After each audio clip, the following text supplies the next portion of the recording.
किसी भी प्रकार की जानकारी के लिए सब्सक्राइब करें हमारी चैनल बागेश्वर धाम सरकार को।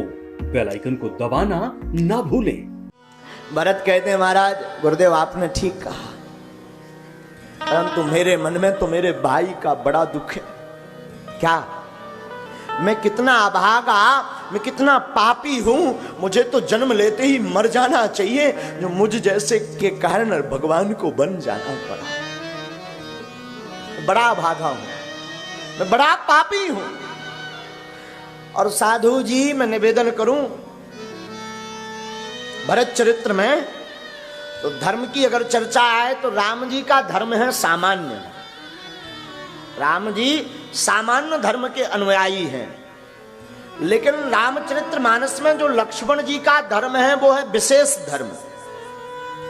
सामान्य का मतलब राम जी अहिंसा परमो धर्मा के भाव से और धर्म की स्थापना के लिए अपनी लीला करते, ये है सिर्फ सामान्य धर्म। लेकिन रामायण में लक्ष्मण जी का धर्म विशेष धर्म है।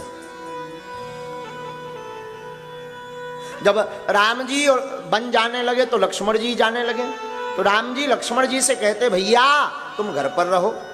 लक्ष्मण जी कहते नहीं हम नहीं रहेंगे। राम जी लक्ष्मण जी को समझाते अरे भैया जासु राज नृप प्रजा दुखारी सो नृप अवसी नर के अधिकारी। लक्ष्मण जिस राजा के राज्य में प्रजा दुखी रहती है उस राजा को नरक भोगना पड़ता है। इसलिए तुम एक काम करो, तुम जाकर के राजपाट संभालो, यहीं रहो।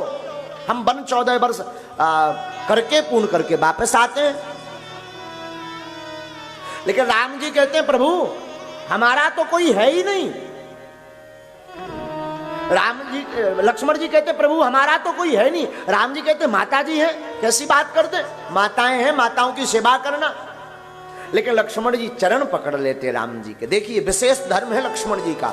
लक्ष्मण जी चरण पकड़ लेते राम जी के और चरण पकड़ करके लक्ष्मण जी कहते मोरे गुरु पितु आप सब कुछ है, मोरे सब है, एक तुम स्वामी। आप हमारे माता हैं, पिता हैं, गुरु हैं, आप हमारे सब कुछ हैं। अरे हमारी तो माता जी ने भी आज्ञा दे दी कि तुम्हारे माता पिता राम हैं, अब आप ही हमारे सब कुछ हैं। तो हम हैं सेवक, आप हैं स्वामी। देखो प्रभु हम ठहरे सेवक, आप जैसा कह देंगे हमें वैसा मानना अनिवार्य है। सेवक सोई जो करे सेवकाई, सेवक का धर्म है स्वामी की आज्ञा का पालन करना। पर प्रभु बुरा मत मानना, आप अगर आज्ञा दे देंगे तो ये लक्ष्मण भाई आपका रुक तो जाएगा, पर जिस क्षण आप अयोध्या छोड़ करके जाओगे इस भाई के प्राण भी निकल जाएंगे और आपके पीछे पीछे प्राण चढ़ पड़ेंगे। ये विशेष धर्म है लक्ष्मण जी। लक्ष्मण जी राम जी से कहते हैं, राम जी को मन में लगा, देखो लक्ष्मण जी बड़ी प्यारी बात कहते हैं। लक्ष्मण जी कहते हैं जहां राम तह अवध निवासु तहां ही दिवस भान प्रकाशु। प्रभु जहां राम जी है वहीं अयोध्या है, और जहां अयोध्या है वहीं हमारे प्रभु हैं, वहीं ये सेवक है लक्ष्मण है। इसलिए प्रभु हम आपको छोड़कर कहीं नहीं जा सकते। जब लक्ष्मण जी अपनी मां के पास आज्ञा लेने गए तो आज्ञा मांगी नहीं। अब तू भैया हमने सुना है कि लक्ष्मण की मां ने लक्ष्मण से कहा बेटा तू अभागा यहां क्यों भगा चला आया, जा राम जी के साथ जा, मेरी तो पहले ही आज्ञा है, तुझे तो प्रसन्न होना चाहिए। तेरे भाग्य से ही राम जी बन जा रहे ताकि तुझे सेवा का मौका मिले। लक्ष्मण की मां कह रही, लक्ष्मण जी की मां कहती लक्ष्मण तेरे भाग्य हो भाग्य हैं कि तेरे भाग्य से ही आज जो है राम जी बन जा रहे। तो राम जी का धर्म है सामान्य धर्म, पर लक्ष्मण जी का धर्म है विशेष धर्म। लक्ष्मण का विशेष धर्म है, भरत जी का विशेषतर धर्म है, इससे ऊपर का। लक्ष्मण जी से श्रेष्ठ धर्म है भरत जी का।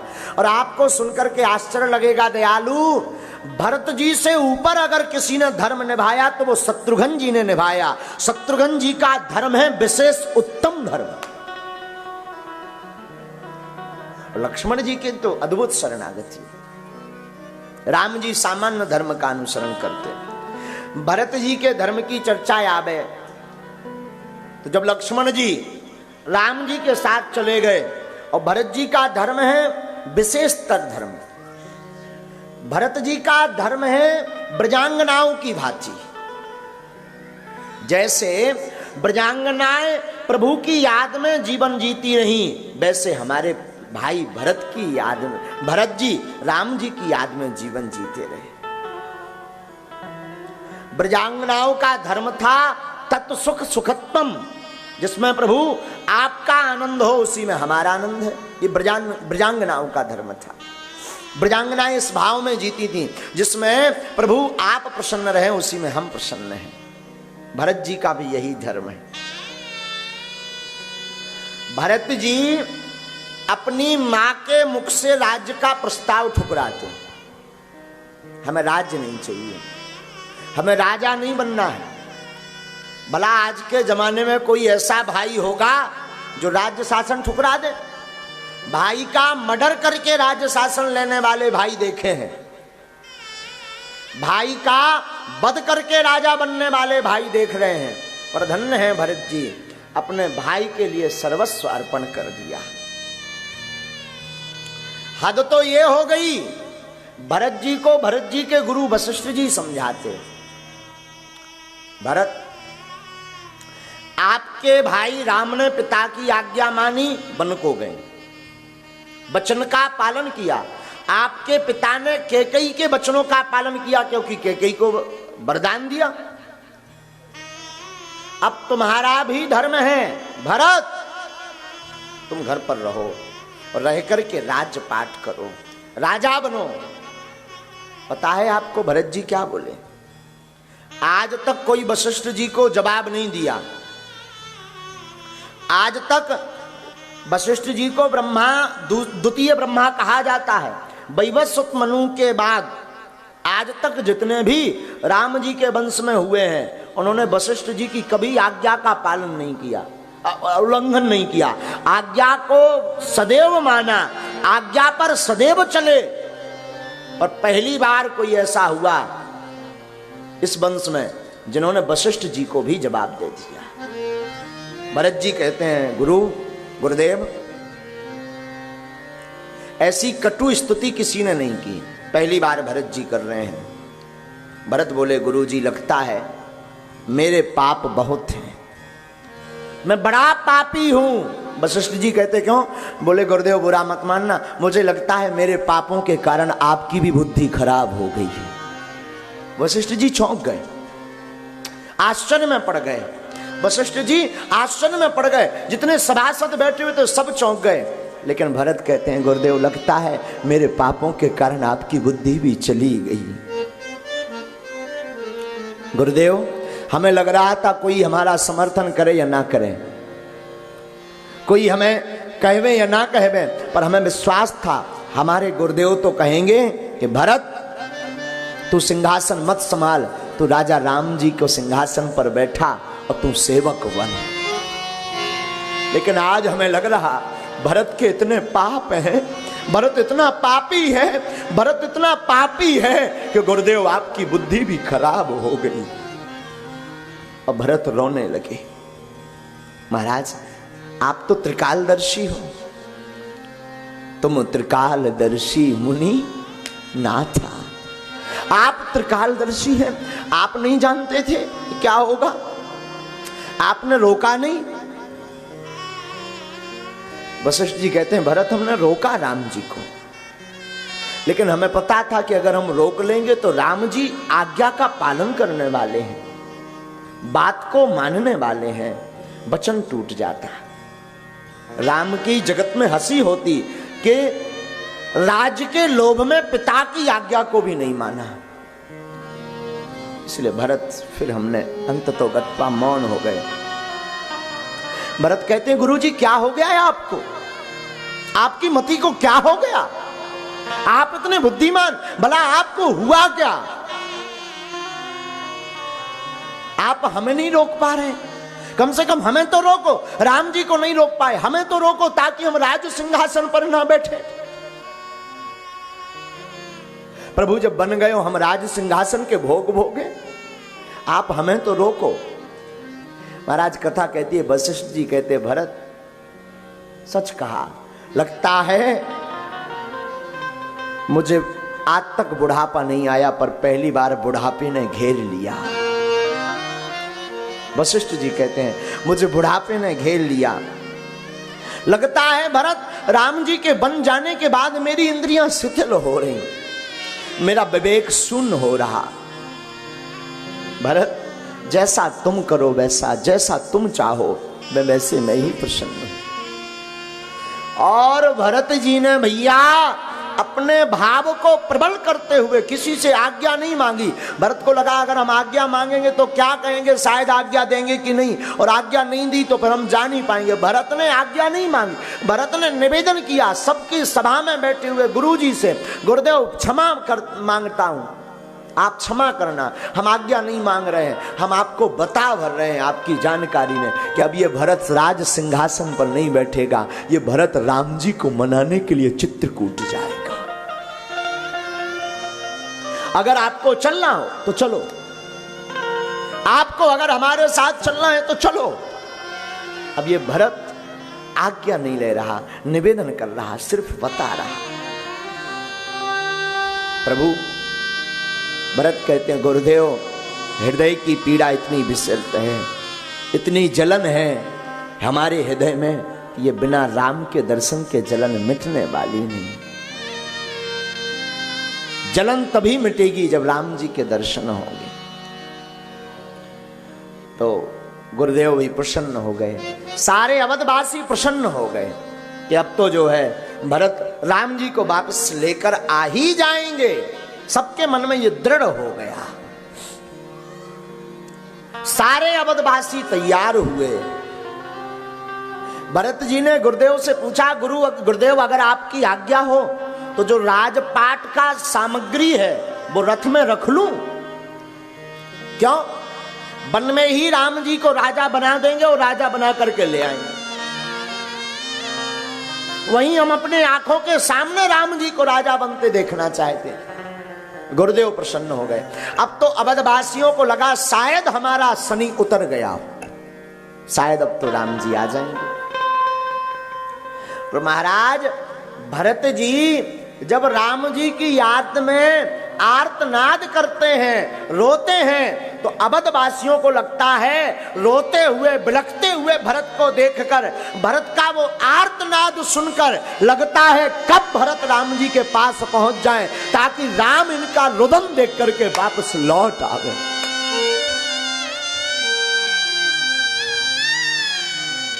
और सारे अवधवासी भरत के साथ चल दिए। महाराज मां कैकेयी भी चली, कौशल्या भी चली, सुमित्रा भी चली। महाराज हमने सुना, कथा में हमने सुना, वशिष्ठ जी ने कहा भरत जी राम जी तो रथ से गए थे, रथ पर चलो।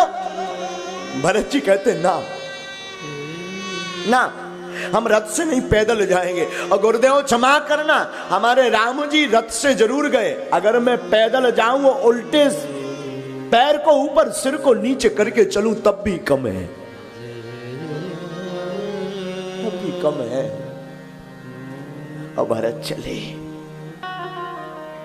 अवधवासी पीछे पीछे, भरत रोते हुए आर्तनाद करते, सिर बल जामु उचित अस मोरा, सबते सेवक धर्म कठोर। भरत कहते हैं सबसे सेवक धर्म कठोर है, सिर के बल पर भी जाऊं तो भी कम है। रोते रोते आर्तनाद करते भरत जी प्रयाग पहुंचे। निषाद आदि को मिलते हुए जहां भरत जी पहुंचते हैं वहां हृदय सम्राट बन जाते हैं। आज तक सब भरत जी को गाली देते थे कि भरत की मां ने और भरत ने मिलकर के राज्य के लोभ में अपने भाई को वन भेज दिया है। पर जब भरत जी का विलाप देखते, भरत जी का आर्तनाद देखते, भरत का रोना देखते, तो भरत जी जहां जहां से निकलते वहां सबके हृदय के सिंहासन पर भरत जी बैठ जाते, हृदय के राजा बन जाते भरत जी। क्या कहें, भरत जी प्रयाग पहुंचे।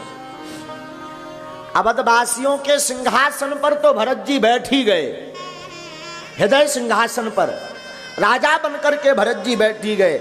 निषाद राज आदि जितने भक्त मिले तो पहले तो निषाद राज को भी लगता है भरत अपने भाई के ऊपर चढ़ाई करने जा रहे, युद्ध करने जा रहे। पर भरत जी की जब दशा देखी, बेवलता देखी, वो आंखों में अश्रुपन देखा, शरीर में वो उत्सुकता देखी और वो शरीर की बेवलता देखी, तो निषाद को भी लगा कि इनके साथ राम को जरूर वापस लौटना चाहिए। निषाद भी पीछे पीछे हो लिए। महाराज प्रयाग की कथा में हमें स्मरण आया, प्रयागराज जब भरत जी पहुंचते हैं तो भरद्वाज जी से मिलना नहीं चाहते।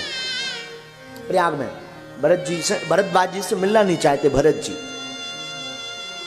क्यों? क्या मुंह दिखाएंगे? लेकिन जब सबने कहा तो भरत जी मिलने गए, दर्शन करने गए। भरद्वाज के दर्शन किए तो भरद्वाज ने जब भरत की बेवलता को देखा, भाई के प्रति, राम जी के प्रति प्रेम देखा, तो भरद्वाज जी कहते हैं, भरत एक बात बोलूं? हाँ। भरत हम सोच रहे थे एक दिन कि आज तक हमने जितनी तपस्या की, जितना तप किया, जितना यज्ञ किया, उसका फल क्या होगा। लेकिन जब एक दिन राम जी के दर्शन हो गए तो हमें लगा तपस्या और तप का फल है राम के दर्शन। लेकिन भरद्वाज जी कहते हैं दूसरे दिन हमारे मन में, जब राम जी चले गए तो दूसरे दिन हमारे मन में विचार आया कि तपस्या का, भजन का, साधना का, यज्ञ का, पुण्य का, जप का, तप का, कर्म का फल तो राम दर्शन है, पर राम दर्शन का फल क्या है। पर आज भरत तुम्हारे दर्शन हो गए तो अब पता लग गया कि राम दर्शन का फल भरत है, राम दर्शन का फल भरत है, राम दर्शन का फल भरत है। और महाराज भरद्वाज जैसे मुनियों के राज सिंहासन, हृदय सिंहासन पर भरत जी बैठ गए।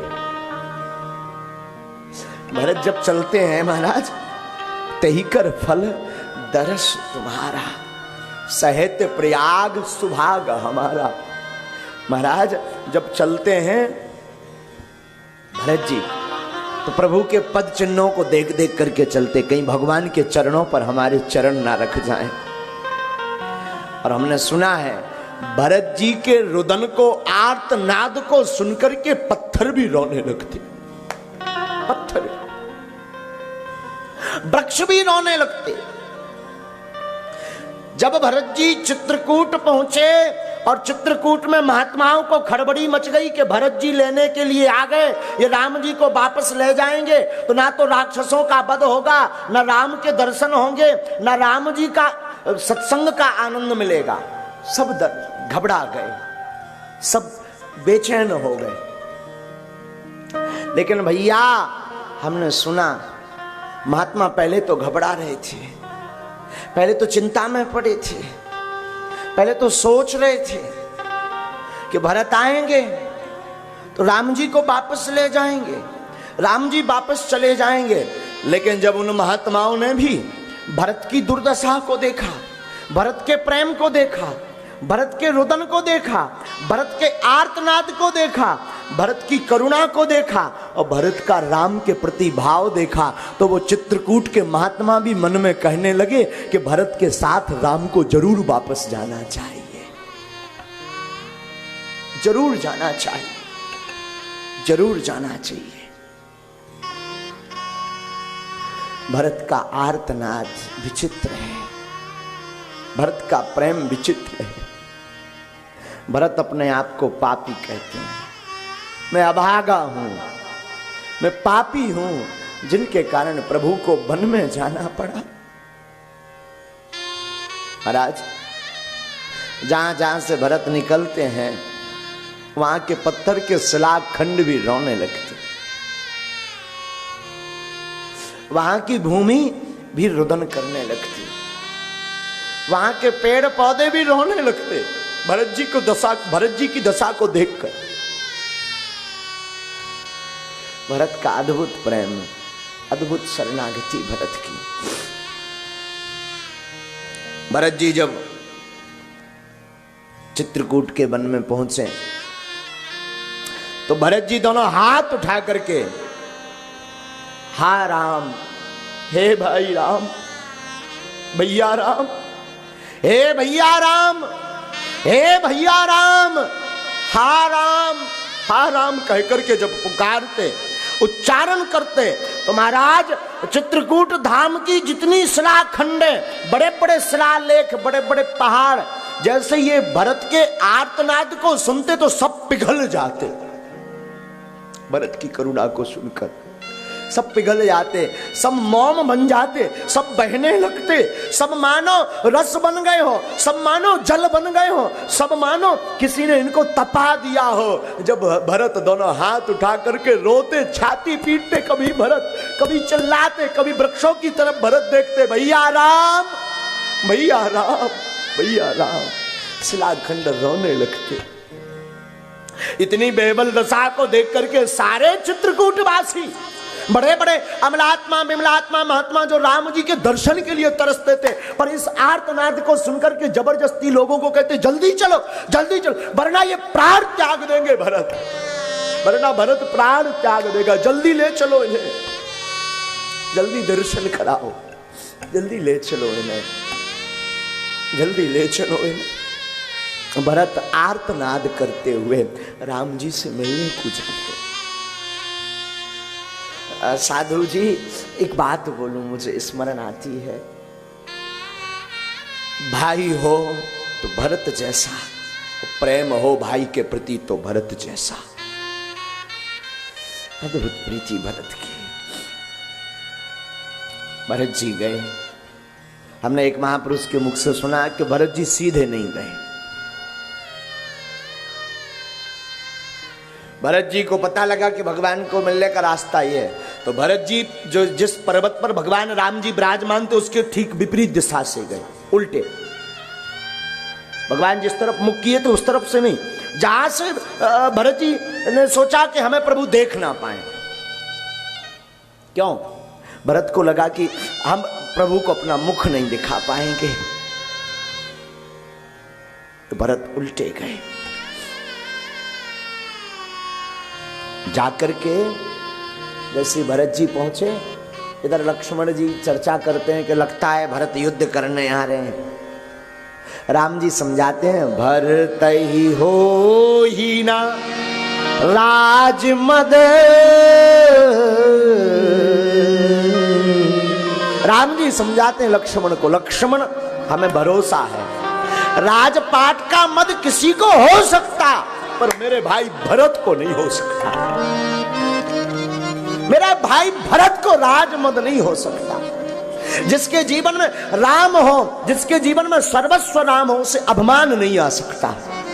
अभिमान उसे आता जो अपने आप को कुछ मानता हो। जिसका अपना खुद का हो उसे अभिमान आता। जिसके जीवन में सिर्फ राम हो वो अभिमानी हो ही नहीं सकता। भरत ही हो ही ना राजमद, राजमद। राम जी समझाते लक्ष्मण, भरत को राजमद नहीं हो सकता। और महाराज चर्चा ऊपर चल ही रही थी कि भरत जी ने पीछे से आकर के, दौड़कर आकर के प्रभु को प्रणाम करना चाहा। और हमने महापुरुष के मुख से सुना, पीछे से भरत जी ने प्रणाम करना चाहा ताकि हम प्रभु को मुख ना दिखाएं, सीधे चरणों में लेट जाएं, क्योंकि मैं अभागा हूं, मैं पापी हूं, मेरे कारण प्रभु को बनाना पड़ा और मैं सीधे मुस्कुराता हुआ चेहरा दिखाऊंगा या आंखों के आंसू दिखाऊंगा तो भगवान समझेंगे ये नाटक कर रहा, पागल बना रहा, बुद्धू बना रहा, ना जाने क्या सोचेंगे। तो भरत जी ने सोचा मैं उल्टा जाऊं, सीधे चरण पकड़ लूंगा और जब तक नहीं छोड़ूंगा जब तक वो माफ नहीं कर देंगे। और महाराज साधु जी आप विराजमान में, महाराज हमने सुना कि राम जी ने भी विचार किया कि अगर हम सीधे जाएंगे और सीधे अगर भरत जी मिल जाएंगे तो हम कैसे भरत को अपना मुंह दिखाएंगे कि हमारे कारण भरत को इतना कष्ट सहना पड़ा, हमारे कारण भरत को अकेले राजपाट संभालना पड़ रहा है, तो भरत को बड़ा दुख होगा। राम जी ने भी विचार किया हम भी उल्टे जाकर के भरत को सीधा जकड़ लेंगे, भैया भरत कैसे हो। और इधर से भरत भागे उल्टे तरफ से और राम जी भी उल्टे तरफ से दौड़े, ऊपर से राम जी दौड़े, नीचे से भरत जी दौड़े और दोनों का आमना सामना हो गया और भरत चरणों में गिर पड़े,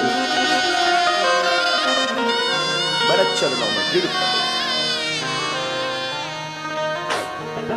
भगवान मिलते, भरत कहते हैं प्रभु हारही खेल जीता वही मोह।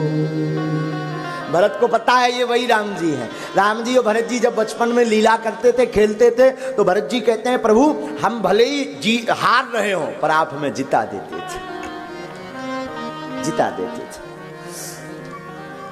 भगवान भरत कहते हैं प्रभु आप चलो वापस। रोते हैं, आर्तनाद करते, खूब समझाते राम जी। उसी समय जनक जी भी आते, जनक जी भी आते, राम जी सबको मिलते। सबसे पहले मां कैकेयी को मिलते हैं जिन्होंने वनवास दिया। देखो ये राम की सुंदरता है। हमारे प्रभु राम यही तो जीना सिखाते। आपके घर में कोई दुश्मन आए ना और एकदम भीड़ के साथ आए तो हमें लगता सबसे पहले उसी से मिलो, उसके अंदर का मलाल मिट जाएगा। राम जी के पास तीनों माताएं आई। राम जी वैसे कौशल्या को प्रणाम करना चाहिए पर धन्य है राम जी की सुंदरता। राम जी सबसे पहले मां कैकेयी को प्रणाम करते, पहले मां कैकेयी को मिलते और कैकेयी आज आंखें नहीं मिला पा रही। सफेद साड़ी, वो राम को जटाओं में देखा, वो राम के वलकल वस्त्र, लेकिन राम जी के चेहरे पर कोई मलिनता नहीं। राम जी के चेहरे पर मुख पर ऐसी कोई आभा नहीं कि हमें बड़ा दुख हुआ, मां ने ऐसा क्यों किया। राम जी जब कैकेयी को मिले तो मुस्कुराते हुए मिले। आहा, मां कैकेयी आंखें उठा करके नजरें नहीं मिला पा रही।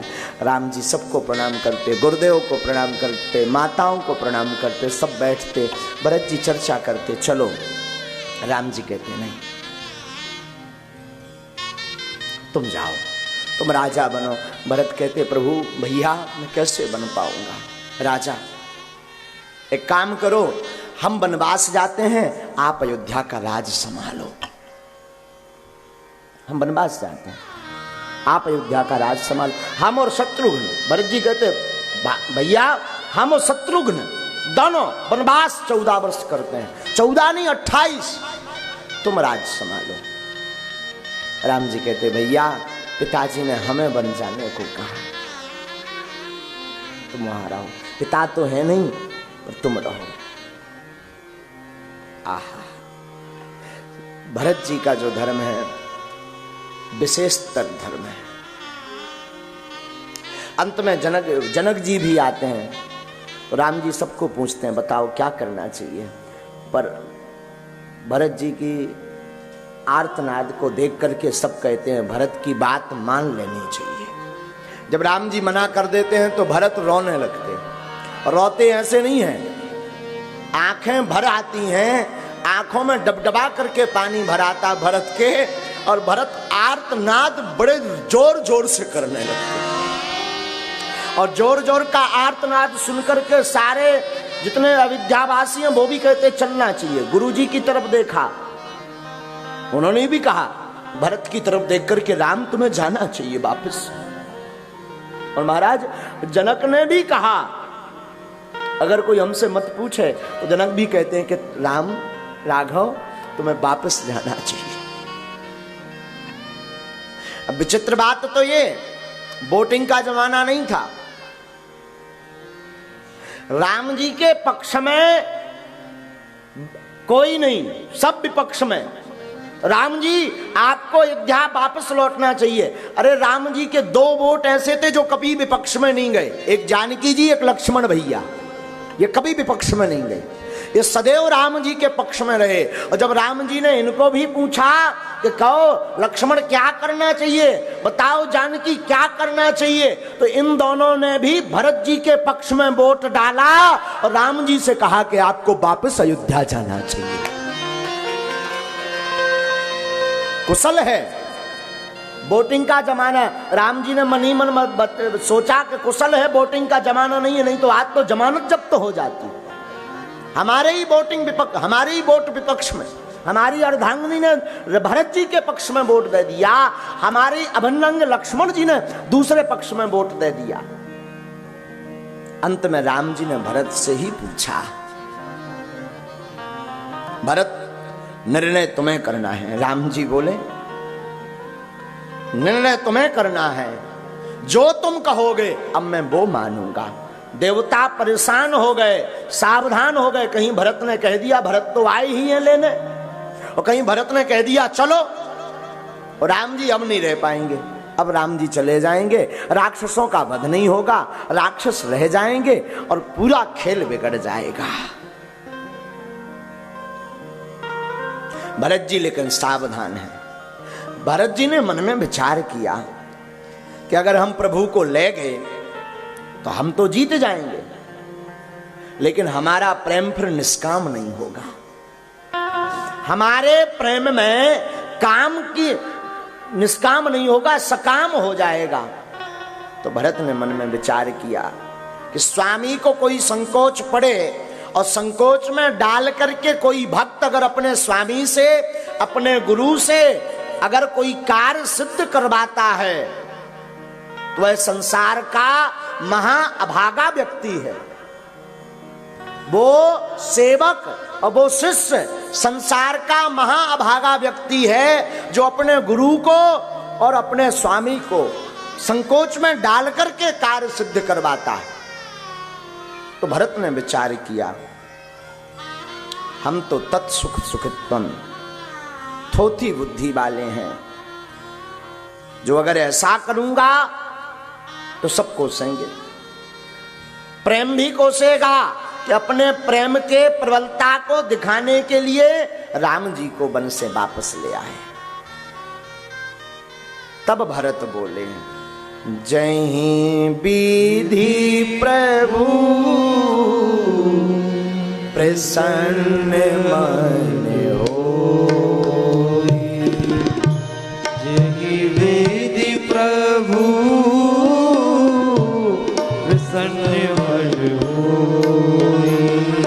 भरत जी कहते विधि प्रभु प्रसन्न मन हो, जय विधि प्रभु प्रसन्न मन हो। करुणा सागर कीजिए सोई, करुणा सागर कीजिए सोई, करुणा सागर कीजिए सोई, करुणा सागर भरत कहते भैया कीजिए सोई, जय विधि प्रभु प्रसन्न मन होई, जय विधि प्रभु प्रसन्न मन होई। भरत जी कहते प्रभु जिसमें आपका मन प्रसन्न होवे सोई करो। वो सेवक अभागा है जो अपने स्वामी को संकोच में डाल करके कोई काम करवाए। आपको जो उचित लगे सो करो। भगवान कहते हैं भरत तुम अयोध्या का राज्य संभालो, हम बन के राजा बनते हैं। भरत एक बात बोलते, भैया एक निवेदन करूं? हाँ भैया 14 वर्ष तो ये भरत जैसे तैसे रह लेगा, पर भैया 14 वर्ष के बाद अरे अगर एक भी दिन व्यतीत तो हुआ तो ये भरत जिंदा नहीं रहेगा।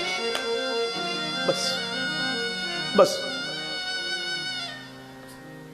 भरत कहते हैं भैया हम 14 वर्ष तक तो एन कैन प्रकार एन किसी भी विधि से रह लेंगे, पर याद रखना प्रभु स्वामी, याद रखना 14 वर्ष के बाद अगर एक भी दिन आप नहीं आए तो भरत को जीवित नहीं पाओगे। जीवित। भरत की बात सुनकर के प्रभु की भी आंखें डगमगा गई। प्रभु करी कृपा पावरी दी, प्रभु करी कृपा पावरी दीनी, सादर भरत शीस धरनी,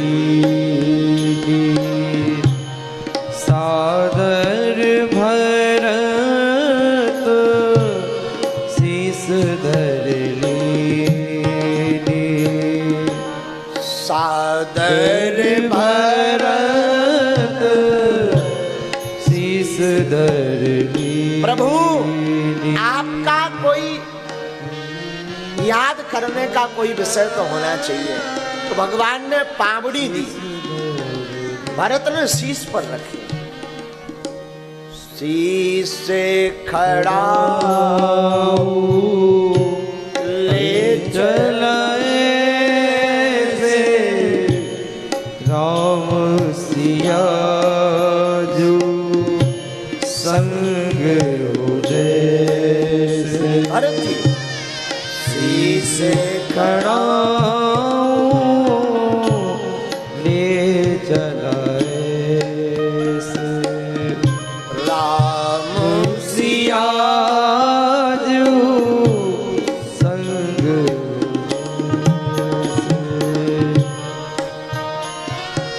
वैसे तो वनवास राम जी को मिला, पर भरत जी जब वापस आए तो भरत ने राज पोशाक त्याग दी महाराज, और 14 वर्ष तक भरत जी बलकल वस्त्र पहने रहे। बलकल वस्त्र 14 वर्ष तक।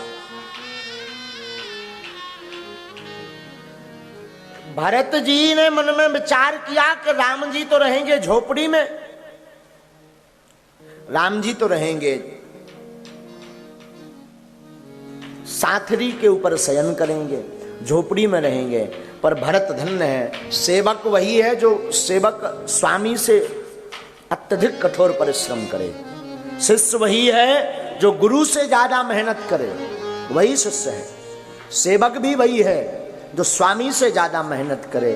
तो भरत जी ने मन में विचार किया कि हमारे प्रभु तो वन में रहेंगे झोपड़ी में, और अगर हम भी झोपड़ी में रहेंगे तो समानता हो जाएगी। भरत जी राजपाट में नहीं रहे, भरत जी झोपड़ी में नहीं रहे। भरत जी ने मन में विचार किया प्रभु रहेंगे अगर झोपड़ी में तो हम जमीन में गड्ढा गाड़ करके रहेंगे, खोद कर। तो 10 फीट का गड्ढा गहरा खोद करके भरत जी राम जी के शयन के लिए तो मां जानकी जी साथरी बोले तो नरम नरम सी घास साथरी बिछाती, उस पर प्रभु राम जी विराजमान होते, शयन करते। पर भरत ने ऐसा नहीं किया। भरत जी अगर लेटते हैं तो नुकीले वाले बिस्तर पर जिसमें कांटे हैं, भरत जी को चुभते हैं।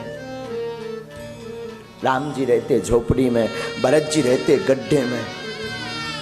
राम जी उठते ब्रह्म मुहूर्त में।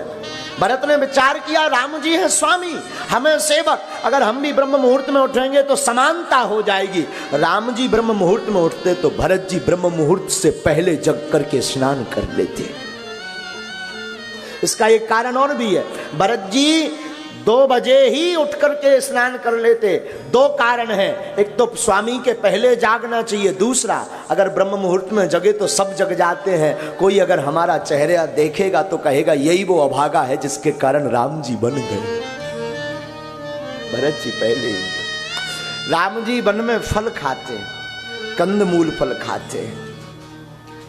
भरत जी मन में विचार करते कि हम खाएं क्या, कुछ है भी नहीं। तो भरत जी केवल गऊ के गोबर में जो जौ निकलते हैं, गाय को गोबर खिलाओ और गाय के गोबर में कुछ जौ निकलते हैं, उन जौ को बीन करके भरत जी गौमूत्र में उबाल करके और पीस करके जो टिक्कर बनता उसी को पाकर के भरत जी रहते। इसलिए भरत का जो धर्म है ना वो विशेषतर धर्म है। राम जी का धर्म सामान्य है, लक्ष्मण जी का धर्म विशेष है, पर भरत जी का धर्म विशेषतर है। और भरत जी दिन ना रात राम राम रघुपति जपत, राम राम जपते रहते। भरत जी के नेत्रों से कभी आंसू 14 वर्ष में बंद नहीं भये, कभी नहीं, रोते रहे भरत जी, हर पल भरत जी रोते रहे, कभी आंसू बंद नहीं भये। भरत जी से कोई मिलने नहीं आता, भरत जी से अगर कोई मिलने आता तो केवल शत्रुघ्न जी। और महाराज शत्रुघ्न जी की चर्चा चली तो रामचरितमानस में शत्रुघ्न जी की ज्यादा चर्चा नहीं है, कोई कथा का विशेष महत्व नहीं है, लेकिन शत्रुघ्न जी की महिमा अद्भुत है, भरत से ज्यादा। बस शत्रुघ्न जी की जो महिमा है, शत्रुघ्न जी का जो धर्म है वो विशेष उत्तम धर्म है शत्रुघ्न जी का। क्योंकि राम जी और लक्ष्मण जी तो वन चले गए, भरत जी नंदीग्राम में रहने लगे। राजपाट से लेकर के, माताओं से लेकर से, प्रजा को लेकर के और गौएं माता से लेकर के घोड़ा आदि जानवरों तक की देखभाल शत्रुघ्न जी करते, पूरी व्यवस्था शत्रुघ्न जी करते। शत्रुघ्न जी सुबह उठते हैं, जब पादुका विराजमान करवाई गई, भरत जी नंदीग्राम चले गए तो सुबह उठते हैं और सबसे पहले शत्रुघ्न जी गौ माता के पास जाते, गौ माता के पास। और गौ माता के पास जाते, ये वही गौ माता है जो राम जी को देखती, राम जी को देख करके ना देखे बिना रोती है वो गौएं, अयोध्या की गौएं। तो शत्रुघ्न जी जाते और गौ को गले से लगा लेते, गाय को गले से लगा करके शत्रुघ्न जी गाय के आंसू पोंछते और पुचकारते हुए कहते हैं गौ माता को, आप अगर रोएंगी तो प्रभु को बड़ा कष्ट होगा। गौ माता कहती कि तुम्हें शर्म नहीं आती, हमारे स्वामी है नहीं, अब मैं जीऊं तो जीऊं कैसे। शत्रुघ्न जी कहते हैं खाओ पियो, अनेक दिन हो गए तुमने खाया नहीं। गौ माता कहती है अब कहाँ मुझे भूख है, ना मुझे नींद है, हमारे स्वामी नहीं है। शत्रुघ्न जी कहते हैं चुप हो जाओ, रो मत, खूब खाओ पियो। क्यों? शत्रुघ्न जी कहते हैं राम जी 14 वर्ष बाद आने वाले हैं और राम जी आएंगे और अगर तुम कमजोर हो गई और तुम्हारे स्तनों से अगर दूध नहीं निकला तो राम जी जब राजा बनेंगे, राज्याभिषेक आएगा तो उसके लिए फिर कामधेनु गाय माता का दूध मंगाया जाएगा, तुम ऐसे ही बैठे रहोगे। ऐसे गौओं को समझाते शत्रुघ्न जी, माताओं को समझाते शत्रुघ्न जी। माताओं के पास जब शत्रुघ्न जी जाते हैं तो कैकेयी, कौशल्या आदि सब रोती हैं। कौशल्या माँ को रोते हुए देखते हैं शत्रुघ्न जी तो माँ को समझाते, माँ रो मत, रो मत, रो मत। जब देखते हैं कि माँ बंद नहीं हो रही, चुप नहीं हो रही, तो शत्रुघ्न जी बैठे बैठे कहते, माँ भूख लगी क्या, भोजन नहीं कराओगे हमें, हमने भोजन नहीं किया। जब से प्रभु बन गए तब से हमने भोजन नहीं किया, माँ क्या भोजन नहीं कराओगे। तो माँ अपने आंसू पहुंच करके उठती, हाँ हाँ अभी लाते हैं। भरत जी कहते माँ अब नहीं मुझे खाना,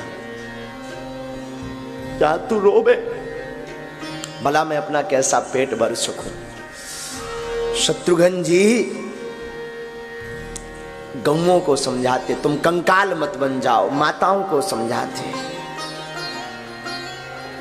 गौओं को समझाने पर गाय दुगना चारा चरने लगती कि कहीं ऐसा ना हो राम जी जब आएंगे राजा बनेंगे तो कामधेनु गाय का दूध मंगाया जाएगा। तो गौएं खूब खाती हैं, दुगना चारा चरती हैं। शत्रुघ्न जी घुड़साल जाते, घुड़साल में घोड़ों को समझाते।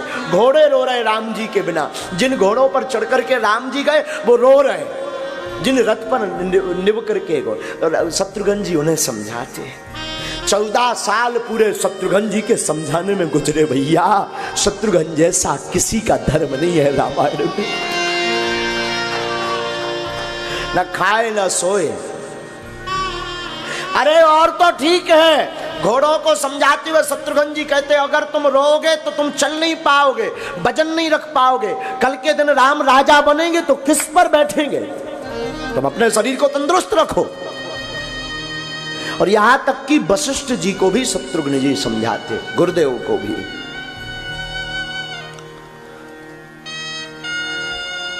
शत्रुघ्न रोते अकेले में।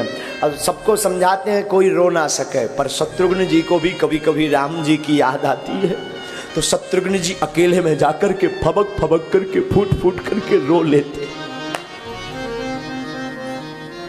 भला किसके सामने शत्रुघ्न जी रोवे, सबको तो समझाने में निकल जाता है, शत्रुघ्न जी अकेले में रो लेते हैं। हमने सुना है साधु जी कैकेयी से भी उसी भाव से शत्रुघ्न जी मिलते हैं। 14 वर्ष दिन रात शत्रुघ्न जी चींटी तक की सेवा करते हैं, चींटियों तक की सेवा करते हैं, चींटियों से लेकर के माताओं की सेवा करते हैं शत्रुघ्न जी। और एक कथा हम आपको सुनाएंगे तो आपको बड़ा आश्चर्य लगेगा। 14 वर्ष तक शत्रुघ्न जी सबको समझाते रहे। जब राम जी लंका से विजय प्राप्त करके वापस अयोध्या आए और राम राजा बने, तो राम जी ने शत्रुघ्न जी को मथुरा भेज दिया, मथुरा। और जब शत्रुघ्न जी मथुरा रहने लगे तो बड़ी याद आवे राम जी की। लेकिन कभी भी आपको सुनकर के आश्चर्य लगेगा, पूरी राम कथा में कभी भी शत्रुघ्न जी ने राम जी को भर नजर नहीं देखा, भर नजर दर्शन नहीं किया।